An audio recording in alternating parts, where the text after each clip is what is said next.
Bonjour à Lucille, Virginie, Elodie, Régine et rebonjour Fabienne. Alors je crois que j'ai toutes les... J'espère pouvoir voir tout le monde. Euh, alors, dans cet atelier, évidemment, on va parler du lien entre le sommeil et les troubles digestifs. Euh, et avant de commencer, hop là. Peut-être que vous ne me connaissez pas encore, donc juste pour me présenter, savoir qui vous parle. Du coup, moi, je suis Mathilde Infray et je suis thérapeute psychocorporelle et je suis spécialisée dans tout ce qui est troubles digestifs et anxieux et notamment tout ce qui est en lien aussi avec la laxophobie. Je suis donc de formation yoga thérapeute, praticienne en programmation neurolinguistique et de techniques de libération émotionnelle. J'ai créé aussi un podcast qui s'appelle Bien-être chronique. Et d'un point de vue personnel, j'ai une maladie de Crohn et un syndrome de l'intestin irritable qui ont été diagnostiqués en 2013. Aujourd'hui, ma maladie de Crohn est en rémission, donc comme je le disais tout à l'heure, et mon syndrome de l'intestin irritable est maîtrisé. Et puis, je suis maman aussi de deux enfants et je pense que c'est important aussi de l'évoquer, surtout quand on parle de sommeil. Voilà, donc voilà, petite note, cet atelier évidemment ne remplace pas un suivi médical, mais il le complète merveilleusement. Avant toute chose, je vais vous inviter à respirer. Donc avant vraiment d'aller au cœur du sujet, on va se mettre dans cette posture d'ouverture pour pouvoir, voilà, accueillir cette conférence le mieux possible pour aussi créer du lien entre nous aussi, ça marche aussi. Et donc, je vais vous inviter à venir sur le devant de votre chaise si vous êtes sur votre chaise ou sur un tapis, hein, si vous êtes assis sur votre tapis. Vous pouvez être debout également si vous avez envie d'encore un peu plus d'énergie. Et ici, sur le devant de votre chaise, prenez bien conscience de votre assise. Donc, de vos fessiers, de vos deux os, de vos fessiers, les ischions qui sont sur votre chaise et qui permettent de vous maintenir, redresser et relâcher. Ici, les épaules sont bien relâchées, le menton vers le sternum et les pieds sont ancrés sur le sol si vous êtes assis sur votre chaise. Vous pouvez, si vous le souhaitez, fermer les yeux ou regarder vers un point devant vous pour vous aider à vous recentrer. Les mains sont sur les cuisses et prenez conscience de votre respiration. À votre inspiration, l'air rentre par le nez. À l'expiration, l'air ressort doucement par le nez. Encore. L'air rentre par le nez à l'inspiration et vient remplir les poumons. À l'expiration, les poumons se vident et l'air ressort doucement par les narines. Prenez bien conscience du va-et-vient de votre souffle dans votre corps.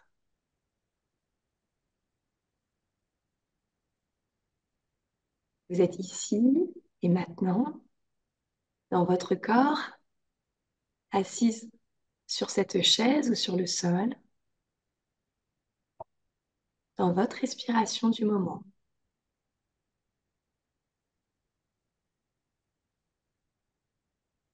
Et maintenant, prenez un instant pour vous poser la question, comment je vais maintenant tout de suite? Comment ça se passe dans mon corps? Notez bien, mais sans interpréter.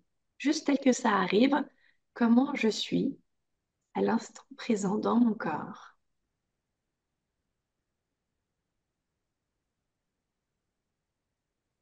On oublie souvent de se poser la question, alors c'est une belle opportunité pour se recentrer.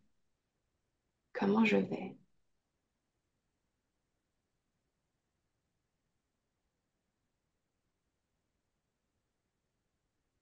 La respiration est fluide, naturelle.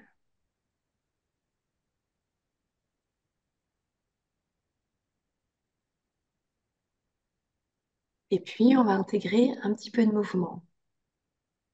On va apporter de la conscience, la respiration. Et maintenant, un peu de mouvement. À votre prochaine inspiration, vous allez, avec les épaules bien relâchées, ouvrir les bras sur le côté et ouvrir la poitrine. Les épaules sont relâchées, le menton est légèrement engorgé. Prochaine inspiration, voilà, on ouvre bien la poitrine.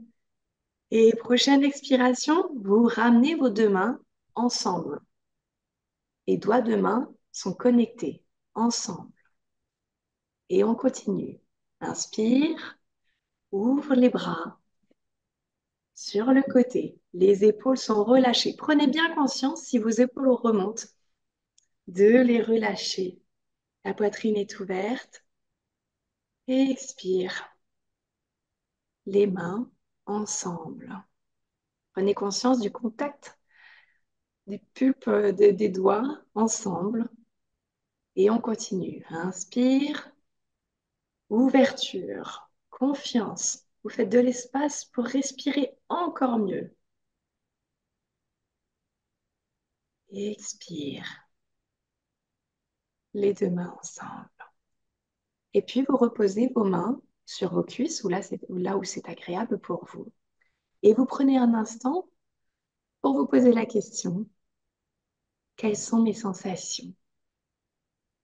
Comment ça se passe dans mon corps? Est-ce qu'il y a du changement par rapport à tout à l'heure? Peut-être que oui, peut-être que non. Tout est OK.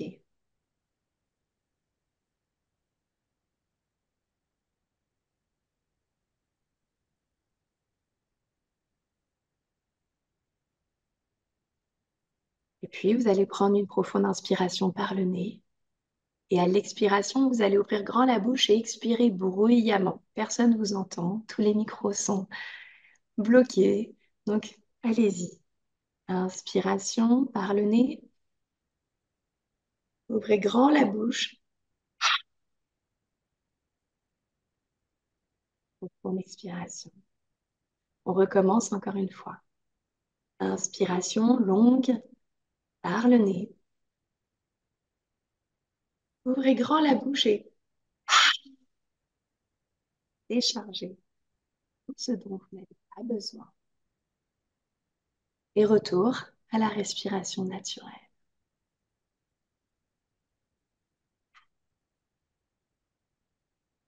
Voilà une petite pratique que vous pourrez intégrer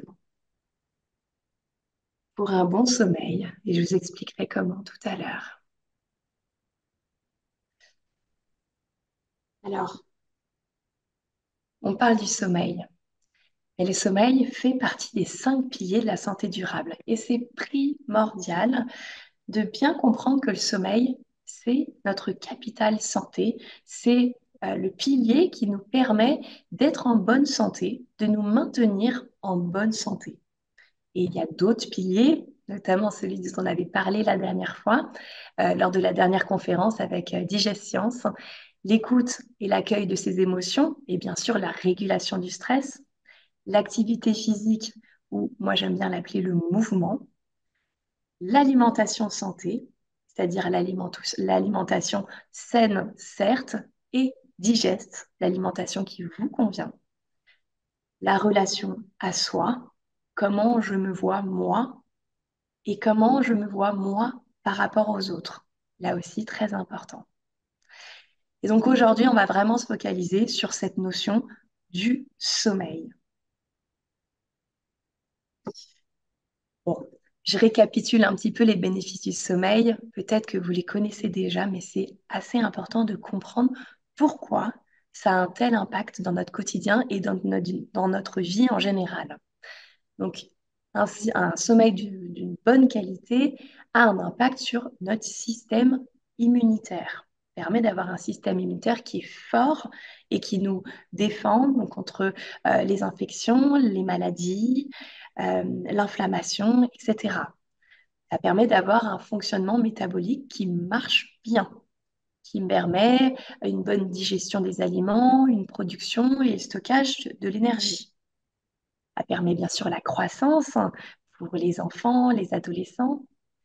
Ça permet aussi d'avoir une force musculaire qui soit optimisée. Parce que quand on dort, les tissus musculaires se réparent, se renforcent. Ça permet d'avoir une vitalité, une bonne vitalité, d'être de bonne humeur. Un bon sommeil permet aussi de libérer ses émotions, les émotions qu'on a eues dans le passé, d'imprimer aussi et de digérer les expériences vécues. Et ça permet aussi de nous préparer aux expériences futures. Donc, c'est important de garder en tête voilà, tous ces bénéfices et de pourquoi aujourd'hui on en parle et pourquoi on va essayer d'aller, de contourner ou plutôt de dépasser cette difficulté aujourd'hui. Bien sûr, si vous avez des questions par rapport à ce que je vous partage, n'hésitez pas à les noter et puis il y aura un espace questions à la fin. Alors, c'est important donc de comprendre son sommeil. Maintenant, on a eu les bénéfices. Comprendre son sommeil est aussi essentiel. Et en fait, c'est assez simple.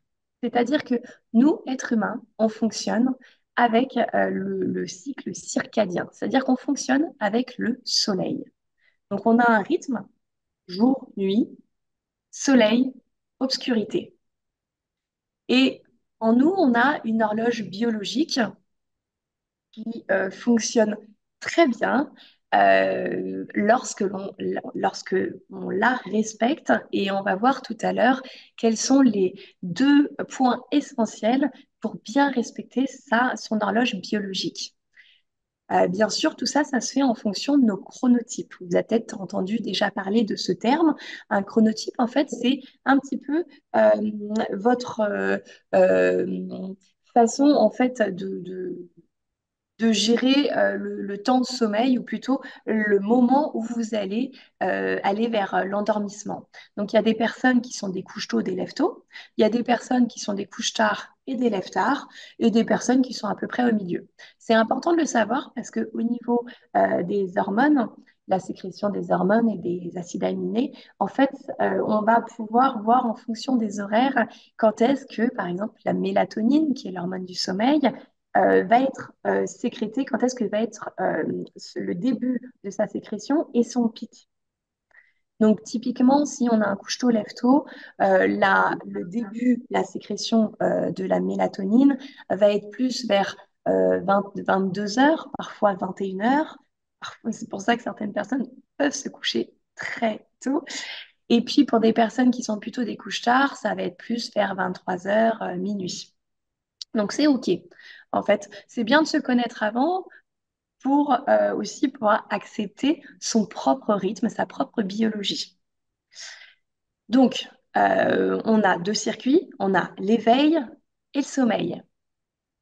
Chacune des phases permet la sécrétion d'un certain type d'hormones. À l'éveil, on va avoir la dopamine, qui est l'hormone de la motivation, c'est le starter, c'est le booster, hein. C'est ce qui nous permet d'agir dès le matin. La noradrénaline, c'est aussi un booster, un excitant, on va dire. Et la phase de sommeil, elle, a besoin de sérotonine, qui est l'hormone de la détente, on va dire, du bien-être, et la mélatonine, l'hormone du sommeil dont je parlais tout à l'heure. Et quand on casse ce rythme, et on va voir tout à l'heure que dans nos vies, dans la réalité de nos vies et nos modes de vie, eh bien, il y a beaucoup de choses qui peuvent casser ce rythme.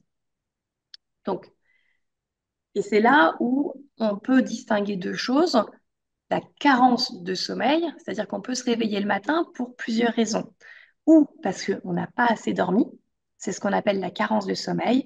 À force de décaler notre endormissement, eh bien finalement, bah, on se réveille toujours à la même heure, par exemple, pour travailler, et on est fatigué, on est épuisé. Et là, on peut vraiment pallier cette carence en se couchant plus tôt et en rajoutant un cycle de sommeil, souvent c'est une heure et demie, pour pouvoir avoir le minimum de 7 heures de sommeil par nuit. C'est ça, c'est bien sûr, je donne des chiffres, c'est bien sûr à adapter selon chacun, mais aujourd'hui, les études, quand même, se prononcent pour dire que un minimum de 7 heures par nuit est indispensable, quoi, est vraiment nécessaire. Le trouble du sommeil, ça va être lié au trouble de l'endormissement. Donc, par exemple, on va aller dans son lit, on se retourne dans son lit sans cesse, on n'arrive pas à s'endormir.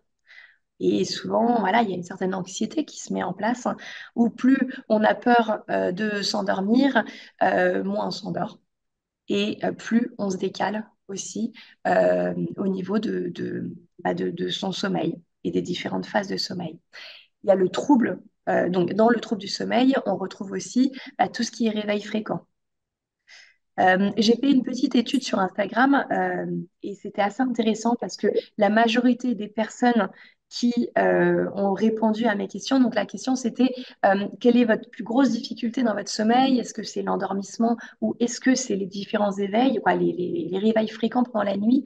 Et il y a vraiment une très très grosse majorité, peut-être de vous d'ailleurs, ou en tout cas des personnes qui me suivent sur Instagram qui m'ont répondu que c'était des réveils fréquents. Donc là, on parle de troubles de sommeil. OK? Alors, on est dans les troubles du sommeil dans le cadre d'une problématique digestive. Et là, c'est intéressant de savoir que, bien sûr, tout est lié. Tout est lié. Donc, on parle beaucoup de l'axe intestin-cerveau.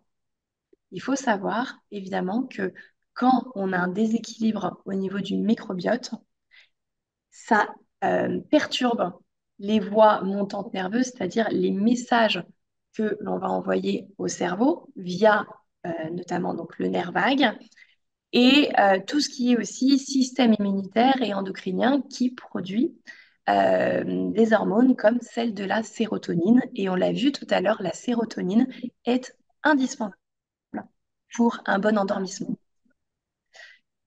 Il y a évidemment aussi l'hyperstress, l'anxiété. L'hyperstress, c'est le stress chronique. Donc, c'est quand on est sans cesse en hypervigilance. L'anxiété, c'est quand on anticipe sans cesse par exemple, une crise. On anticipe sans cesse ce qui va se passer, mais on est hors de la situation. Et donc, évidemment, de notre cerveau, si on est stressé, on est anxieux, on envoie ce message au microbiote. Et là aussi, certaines études s'accordent à dire qu'il y a un réel impact sur même la composition du microbiote. Donc, d'où la nécessité de venir euh, euh, casser ce cercle vicieux, on va dire, de l'axe intestin-cerveau et remettre un cercle vertueux. On va voir comment tout à l'heure. Il y a aussi autre chose, c'est que quand on a mis en place, quand on va dire, euh, au niveau de notre système nerveux, on est dérégulé, notre système sympathique, le système de l'alerte est toujours activé, eh bien, on crée aussi une hypersensibilité viscérale. Et donc, c'est-à-dire qu'au moindre bruit digestif, au moindre mouvement digestif, on va directement s'inquiéter, on va directement envoyer un message d'insécurité en fait au cerveau. Un peu comme un état d'urgence où il faut réagir. Et donc là, les conséquences, c'est où je me lève pendant la nuit pour aller aux toilettes, où je suis dans cet état d'anxiété où je me dis, mais quand est-ce que ça va être cette prochaine crise? Ça, c'est important de le prendre, de bien le garder en mémoire. Et bien sûr, voilà, on l'a dit tout à l'heure, la perturbation du sommeil donc, a un impact sur la composition du microbiote et la réduction du temps de sommeil a aussi un impact donc, sur la composition du microbiote et sur la perméabilité intestinale.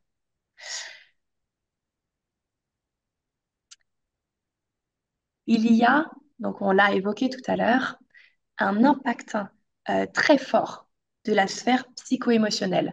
On dit que ça fait près de 95% est lié à la sphère psycho-émotionnelle. La sphère psycho-émotionnelle, c'est vraiment nos émotions, nos pensées, tout ce qui se passe là-dedans, dans notre tête. Et le fait d'être en hyperstress, en stress chronique ou dans l'anxiété, dans l'anticipation, fait que, en fait, on reste dans cet état de vigilance qui nous empêche de dormir. Parce que pour s'endormir, on a besoin de baisser sa vigilance. Ça, c'est vraiment important.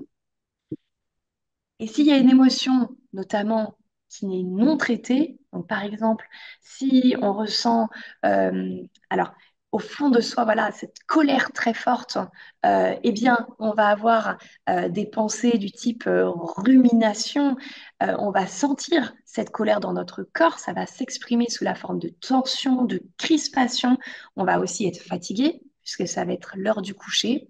Et on va avoir une baisse de la vigilance du fait de cette fatigue et ce qui nous amène à euh, ne pas trouver de solution à notre colère. Et ça renforce notre frustration, notre impuissance, ce sentiment d'isolement, de dévalorisation, de culpabilisation et de culpabilité. Et on a encore plus de pensées irrationnelles. Donc ça, c'est vraiment un cercle vicieux qui est souvent en place, qui nous empêche d'avoir un sommeil apaisé. Donc ça peut être l'émotion de la colère, ça peut être l'émotion de la tristesse. Il faut savoir que les émotions, on les ressent réellement dans le corps. C'est un marqueur biologique qui s'exprime au niveau musculaire dans notre corps. Et si on les décharge pas, si on les traite pas, eh bien ça reste. Et donc, notre corps, notre tête travaille encore et encore. Donc, c'est un cercle vicieux qu'il est possible de casser. Moi, j'aime bien voir le positif. C'est vrai que quand on est dans la situation, c'est éreintant, c'est fatigant, on est épuisé, on n'arrive pas vraiment à sortir de ce cercle vicieux, on ne trouve pas de solution. Et souvent, les solutions qu'on voit sur Internet, etc., on a l'impression que c'est un peu trop facile. Mais il y a vraiment des vérités là-dedans, dans les solutions qui sont faciles, dans tout ce qui peut venir de nous. Et on va en parler maintenant. Donc oui, est-ce qu'on peut agir pour un sommeil apaisé, même quand on a des troubles digestifs? Eh bien oui, on peut. Et donc, à travers les différents piliers que j'ai évoqués déjà, l'hygiène de vie et la sphère psycho-émotionnelle. Avoir un sommeil, donc sauf une pathologie particulière, bien sûr, mais avoir un sommeil qui est perturbé, ça n'est pas une fatalité. On peut retrouver de la sérénité dans cette phase de sommeil, vraiment, même si ça peut prendre du temps. Donc, déjà, comment déclencher le sommeil? Donc, ce que je vous disais tout à l'heure, pour avoir un bon sommeil, il faut baisser déjà sa vigilance. Il faut se sentir dans un cocon, dans un environnement où on est bien, un pyjama tout doux, des draps tout doux, enfin bon, quelque chose qui pour vous fait que déjà, ça a l'air sympa d'aller se coucher. Euh, Baisse de la vigilance, on apaise les pensées dans la tête. Ça, on va voir ça tout à l'heure. Et il y a deux horloges dans le cerveau qui sont primordiales. C'est premièrement, pour pouvoir dormir, il faut qu'il y ait une baisse de la température. Donc on dit que la baisse de la température est à peu près d'1,4 degré. Baisse de la température et obscurité. Je vous ai dit tout à l'heure que nous, on est lié au, au cercle circadien, donc vraiment au rythme jour-nuit. Eh bien, l'obscurité est essentielle pour libérer la sécrétion de mélatonine. Donc, c'est vraiment hyper important d'être dans le noir et d'être dans un environnement dans lequel on se sent bien, où il ne fait pas trop chaud. Voilà, où il fait pas trop chaud, où effectivement, à la limite, il vaut mieux avoir une pièce plutôt froide avec une bonne couette bien chaude. Mais voilà, la température, baisse de la température et l'obscurité. Déjà, avec ces deux choses, ça peut vraiment vous aider. La troisième chose, c'est reconnaître la porte d'entrée de son sommeil. C'est-à-dire, quand on commence à avoir un peu les yeux qui piquent, le bâillement, etc., eh bien là, on va dans son lit. C'est maintenant qu'il faut y aller. Et alors, bien sûr, dans nos vies, on ne fait pas tout ce qu'on veut, malheureusement. Il y a plusieurs choses. Bon, on parlait des enfants tout à l'heure, accessoirement. Parce que si vous en avez, ça peut être aussi difficile de pouvoir vraiment se coucher exactement quand on a envie. Mais il y a aussi d'autres choses, c'est les portables, l'écran. Et ça, je sais qu'on le répète sans cesse. Et moi-même, hein, je suis obligée de me dire, ah bah tiens, là, on arrête les écrans, etc. Je ne le fais pas tous les soirs, mais c'est vraiment super important de prendre conscience de l'impact de l'écran, de la lumière bleue qu'il y a dans les écrans sur sa capacité à s'endormir. Pourquoi? Parce que la lumière bleue bloque la sécrétion de mélatonine. Donc, à partir du moment où on est sur ces écrans, en fait, bah, on ne se met pas dans les conditions optimales pour pouvoir s'endormir. Et juste, voilà, avoir cette compréhension, bah, peut-être que ça pourra vous aider aussi de dire, ah oui, en fait, finalement, si je vais bouquiner, je vais lire un petit livre à la place, eh bien, peut-être que, voilà, ça me permettra d'amener aussi et d'accueillir cette phase d'endormissement. Et ça ira beaucoup plus vite aussi. Donc ça peut être aussi une musique douce ou voilà, quelque chose qui ne nécessite pas forcément voilà, de visualiser un écran. Et il y en a des choses, hein. Des petites activités manuelles, un livre, de la musique douce. Si vous avez besoin d'un moment de transition, c'est important de le mettre en place. Sinon, vous allez directement dans votre lit, dans votre pyjama tout doux, des draps tout doudou, avec une température qui est agréable, plutôt froide, enfin, fraîche en tout cas, pas froide, hein. Faut pas avoir trop froid non plus. Et voilà. Donc, des choses assez évidentes, mais qu'on ne met pas forcément en place. Alors, bien sûr, il y a d'autres choses. Déjà, se réveiller aussi toujours à la même heure. Essayez de se coucher et de se réveiller toujours à la même heure. Les grasses matinées, en fait, c'est pas vraiment une bonne idée. Pourquoi? Parce que souvent, eh bien, pendant la semaine, on est toujours à un rythme où on est un peu court, où voilà, parfois le sommeil est perturbé. Le week-end, on se dit, allez, hop, c'est grasse mat. Ou, bon, bien sûr, on peut sortir, etc. Évidemment, il y a toujours des exceptions, puis il y a la réalité de notre vie, hein. Mais c'est vrai que se coucher et se réveiller toujours à la même heure, c'est hyper important pour ne pas déstructurer l'architecture de votre sommeil. Euh, donc, ça. Et bon, marcher, prendre l'air en fin de journée, oui, ça effectivement, être dans le mouvement, c'est indispensable. Le mouvement, alors là, moi, je me battrai jamais assez pour le répéter. Le mouvement, c'est indispensable. Le mouvement, c'est pas obligatoirement aller courir un marathon, on est d'accord. Moi-même, je ne cours pas de marathon, mais c'est de s'étirer. Fabienne parlait tout à l'heure d'étirement. Rien que ça, s'étirer, c'est faire être dans le mouvement. Aller marcher dehors, des choses simples qui fait que votre corps est en mouvement. Un matelas confortable, bon, ça, vous comprenez bien pourquoi. Une chambre fraîche et sombre, ça, on l'a vu tout à l'heure. Adopter une routine de sommeil, je vous en ai parlé tout à l'heure, et puis je vais vous proposer quelque chose aussi juste après. Un bain relaxant, bah, si le bain vous relaxe et que vous avez la possibilité dans une de vos journées de le faire, eh bien, c'est très bien. Tout ce qui peut vous faire du bien, vous le faites. Et puis, effectivement, bon, si vous avez des troubles digestifs, vous êtes certainement déjà, on va dire, vous avez déjà un petit peu exploré la sphère alimentation. Donc, bien sûr, le gros burger avec le soda avant de se coucher, c'est pas particulièrement recommandé, bien que la vie fait que aussi parfois ça arrive et c'est OK. Mais voilà, alimentation plutôt digeste, hein, avant d'aller se coucher. Les écrans, la lumière bleue, on en a parlé. L'alcool et le tabac, c'est aussi très important. L'alcool, c'est en anxiolytique, ça favorise l'endormissement. En revanche, ça renforce les réveils nocturnes. Donc là aussi, c'est pas du tout, quoi, c'est pas recommandé. Bien sûr, aussi, c'est pas interdit de temps en temps. Là, ça regarde que vous. La caféine, pas après 14 heures. Et là aussi, avoir la dose de caféine. Plus le café, l'eau touche le café, plus ça va être caféiné. Quoi, plus il va avoir un taux en caféine qui va être important. Donc, par exemple, le café filtre ou le café allongé va avoir plus de caféine que le petit expresso. C'est intéressant de le savoir. Donc voilà, si vous prenez 3 cafés allongés, bah, finalement, vous allez avoir plus de caféine que 3 expressos. Donc, pas après 14 heures, sinon ça aura un impact aussi parce que ça bloquera la mélatonine, la sécrétion de mélatonine. Les activités physiques intenses, alors c'est OK, mais pas après 21 heures non plus. Donc, on se calme un peu sur les hits, voilà, les grosses activités, pas trop tard. Vraiment, c'est important. Et puis, bien sûr, le stress. Le stress. Mais alors, bon, comment, comment apaiser le stress? C'est vraiment ça, on va en parler tout à l'heure.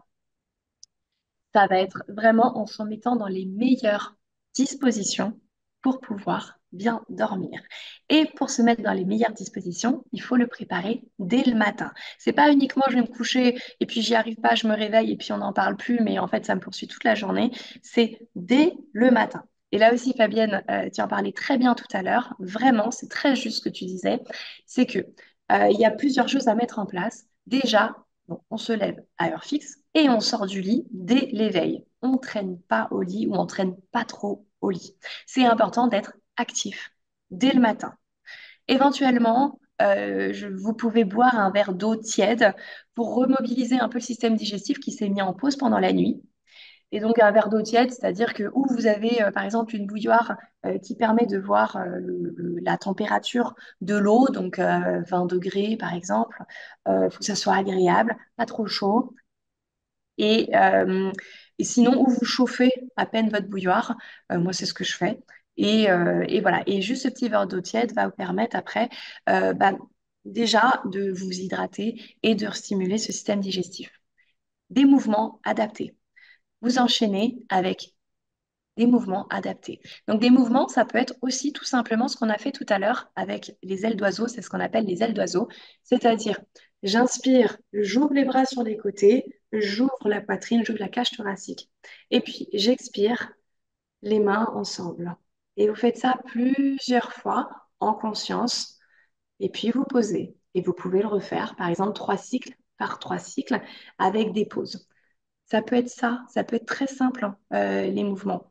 Ça peut être une bonne séance de sport aussi, une marche à l'extérieur aussi. Le mouvement permet de sécréter la dopamine. La dopamine, on en a parlé tout à l'heure, c'est l'hormone du starter. C'est l'hormone qui vous permet d'être dans l'éveil et de vous motiver. Donc aussi, vous pouvez prendre une douche chaude pour réchauffer votre corps. On a vu que dans l'espace de sommeil, le corps, la température baisse, eh bien, la douche chaude peut vous aider à remonter légèrement cette température et vous rebooster aussi.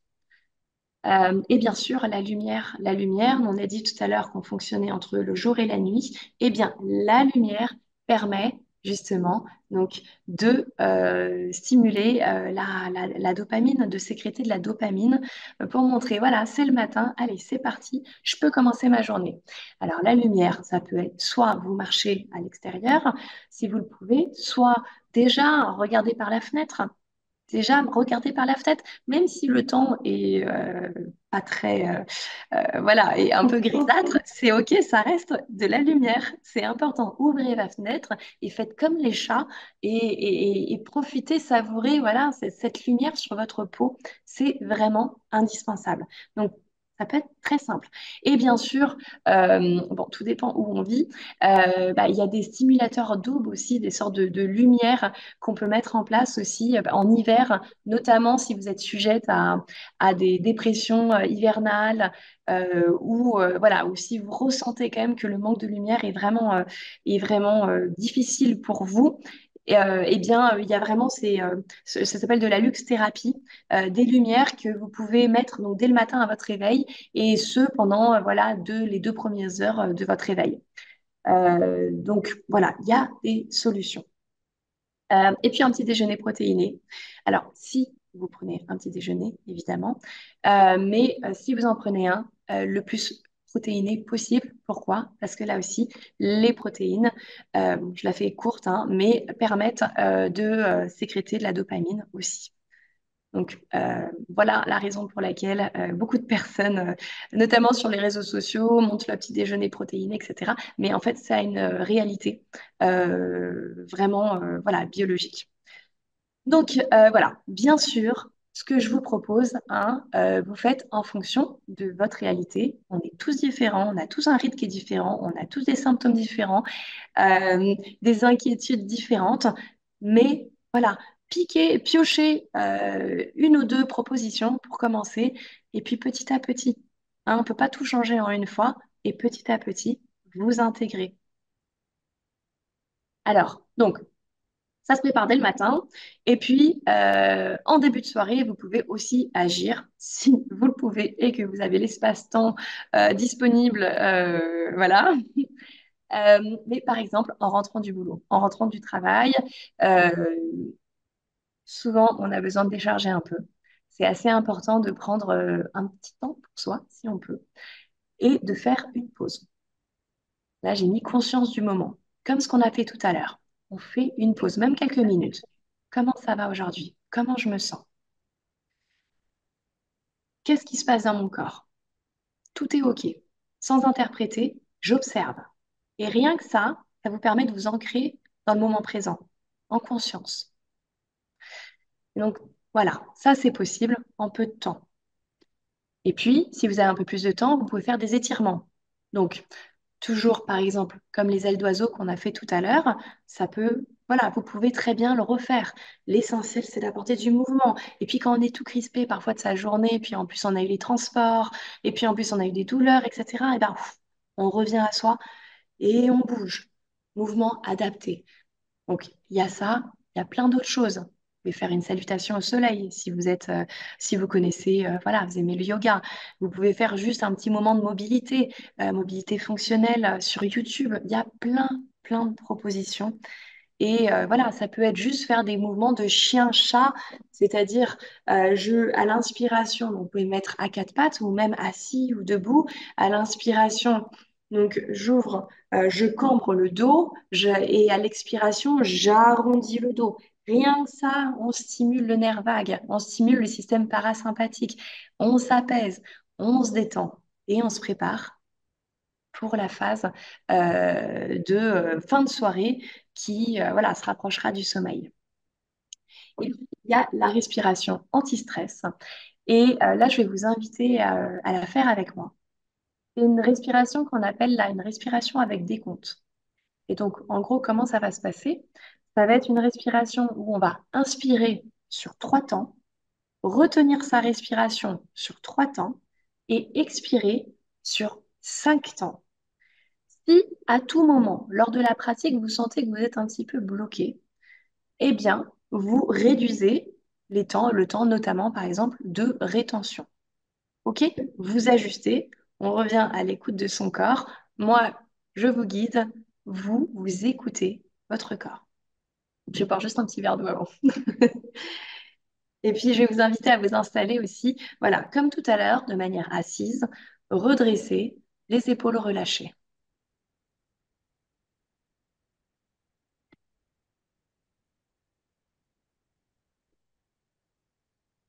Donc, bien dans la posture assise. Et puis, vous prenez conscience de votre respiration. Vous reprenez contact avec votre respiration. Comme tout à l'heure, conscience de l'air qui rentre par le nez. Et expiration, l'air ressort par le nez. Voilà, on pose un état agréable. Inspiration, expiration. Prise de conscience de ce qui se passe dans le corps, ici et maintenant. Et puis, à votre prochaine inspiration, vous allez pouvoir commencer la pratique.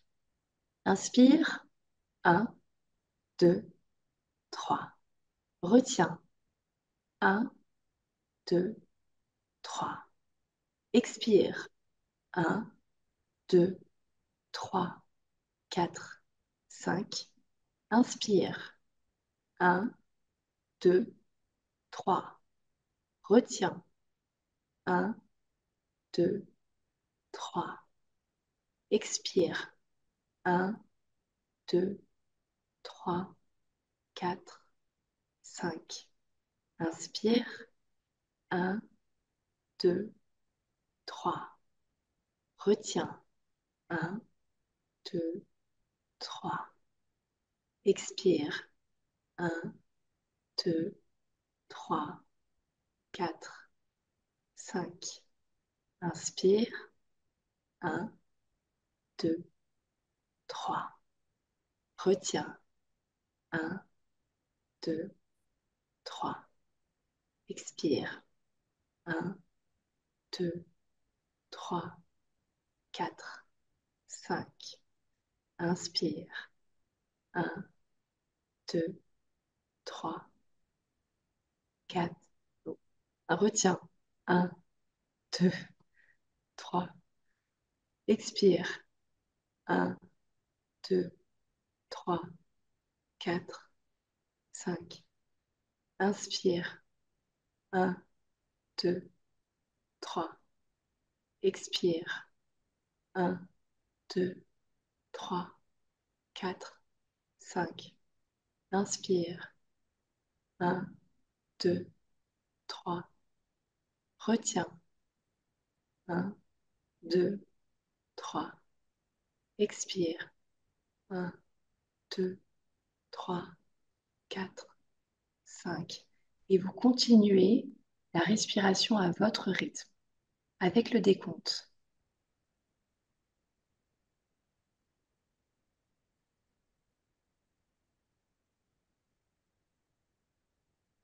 Les traits du visage sont bien détendus et les épaules relâchées.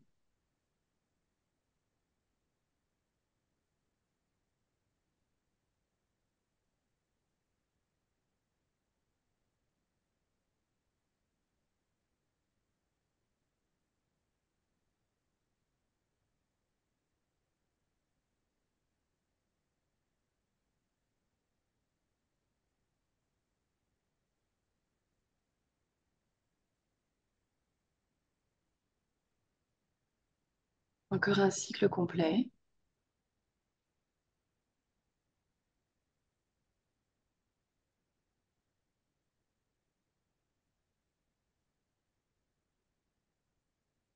Puis vous relâcherez.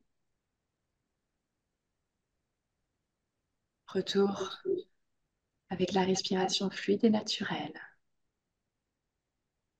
Restez ici un instant en observant ce qui se passe dans le corps. Comment vous vous sentez? Quelles sont les sensations? Sans interpréter, juste en notant.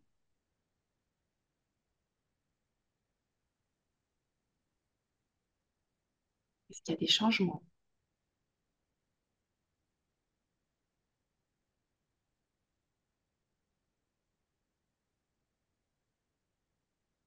Et si vous baillez, c'est un signe de détente. Et ça, c'est vraiment bien. Et puis vous relâchez. Et en plus, c'est contagieux.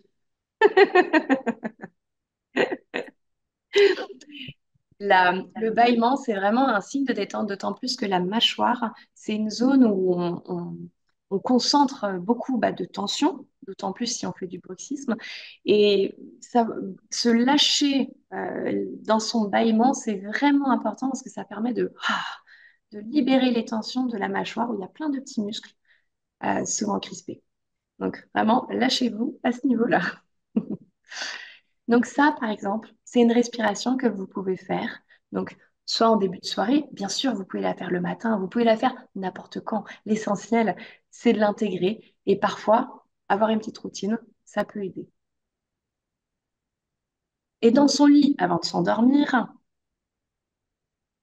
donc vous pouvez prendre une douche froide, donc juste avant d'être dans son lit, bien sûr, mais juste avant l'endormissement.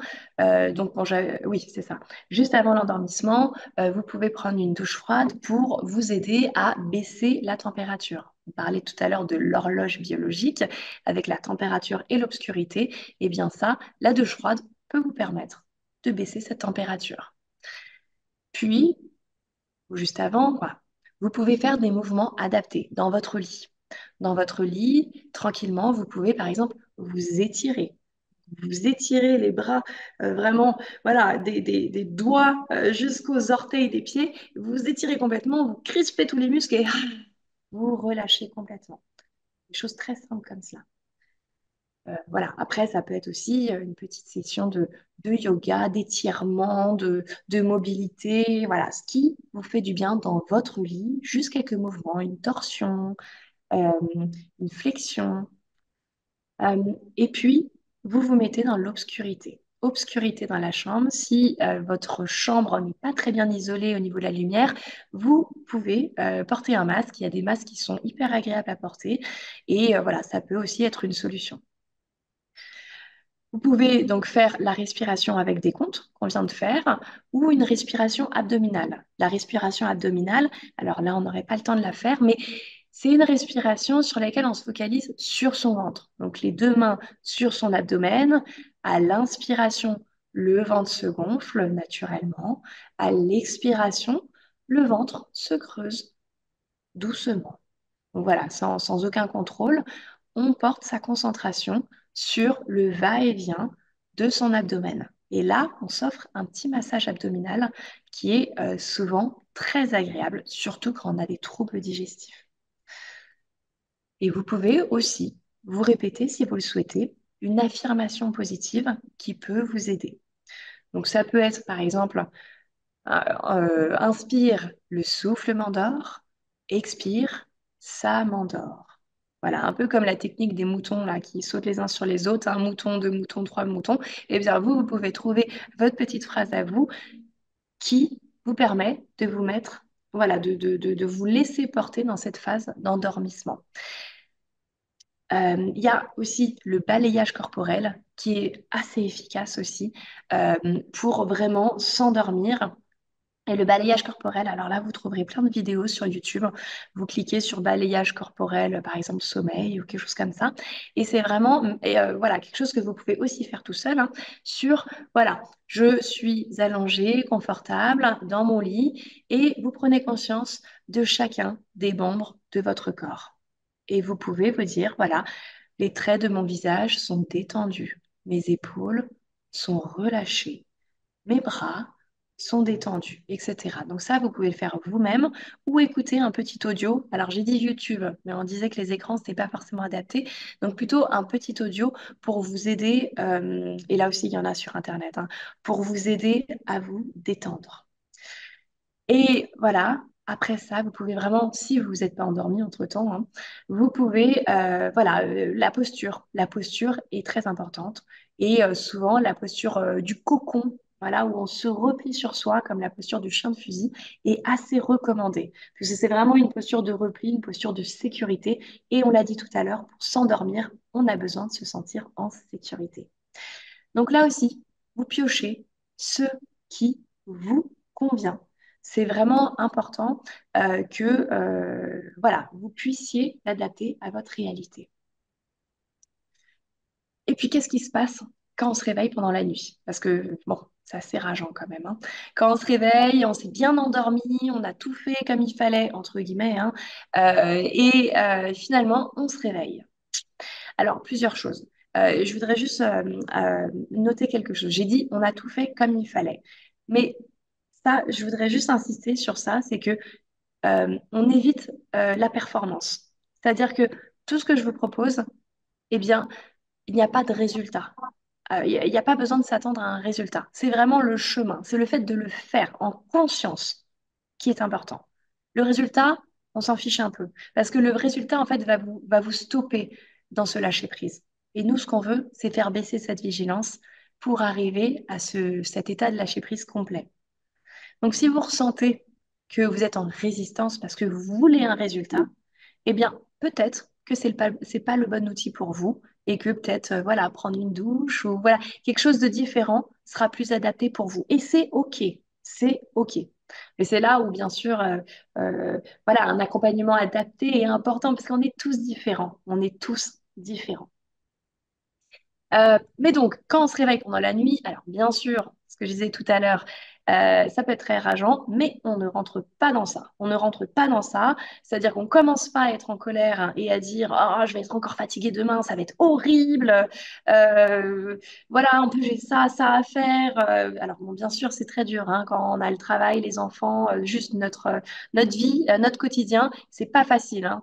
Mais on se dit stop, stop, je ne rentre pas dans ça et je pose un état d'esprit positif. On est positif. Et on se dit, même si ça peut être un peu exagéré, mais on peut y croire, j'ai de la chance de me réveiller, c'est un temps pour moi. J'ai de la chance d'avoir cet espace. Finalement, pour moi, c'est OK. Le cerveau y croit. Quand on est positif comme ça, le cerveau y croit. Et ça lui permet de sécréter les bons hormones aussi pour pouvoir après poursuivre le sommeil.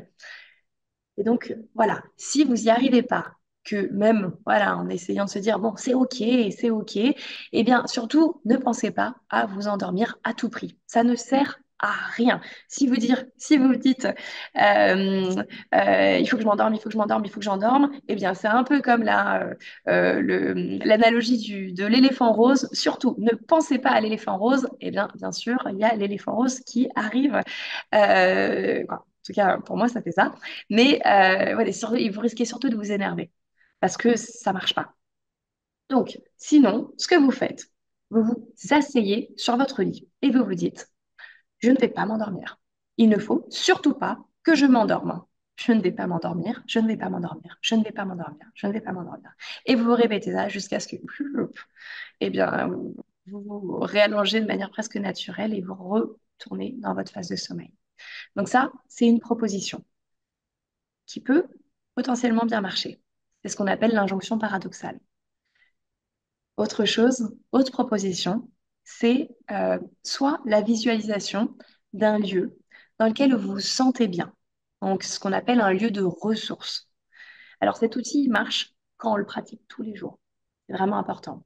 Donc c'est par exemple un lieu, pardon, dans lequel vous vous sentez bien. Ça peut être ou un lieu que vous connaissez, ou un lieu de votre enfance, ou un lieu actuel, ou tout simplement un paysage de campagne, de lac, je sais pas, sur une île déserte, enfin, mon ski vous vient, et dans lequel vous allez vraiment imaginer tout ce qui se passe dans cette scène. Dans cette scène, vous devez être seul et vous ressentez de la tranquillité, de la paix.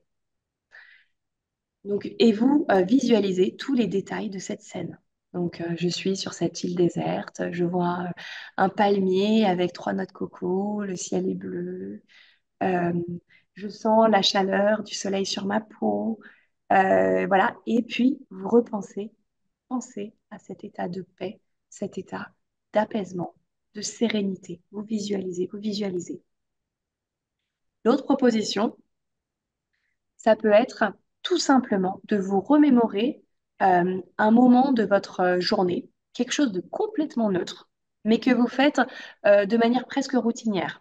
Donc ça peut être je me suis habillée, j'ai mis mon pantalon, ma chemise rose, mes lunettes, puis j'ai pris ma brosse à dents et je me suis lavé les dents. Voilà, quelque chose de très routinier qui n'implique absolument zéro émotion et qui voilà, vous permet de manière très, très terre à terre de dérouler cette situation et puis petit à petit d'apaiser aussi autant vos pensées, vos inquiétudes et de vous permettre de retourner à l'endormissement.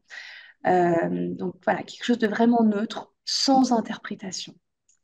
Et puis, il y a aussi des méditations que vous pouvez écouter, donc pendant la nuit, une méditation d'acceptation notamment. Et donc ça, c'est vraiment l'audio que vous pourrez écouter, voilà, dans ces moments-là, mais aussi, voilà, hein, à tout instant dans votre journée, quand vous avez besoin de vous poser, vous avez besoin d'une petite aide, d'un peu de soutien pour prendre cette, voilà, conscience du moment et pour relâcher et bien préparer votre sommeil.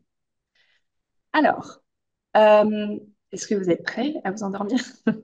Bon, j'ai trouvé cette photo qui en fait a un contresens énorme, puisque autant dire que, bon, peut-être que le bébé dort bien, mais pas forcément toujours les parents. Mais bon, voilà, je trouvais que ça avait l'air d'être apaisant.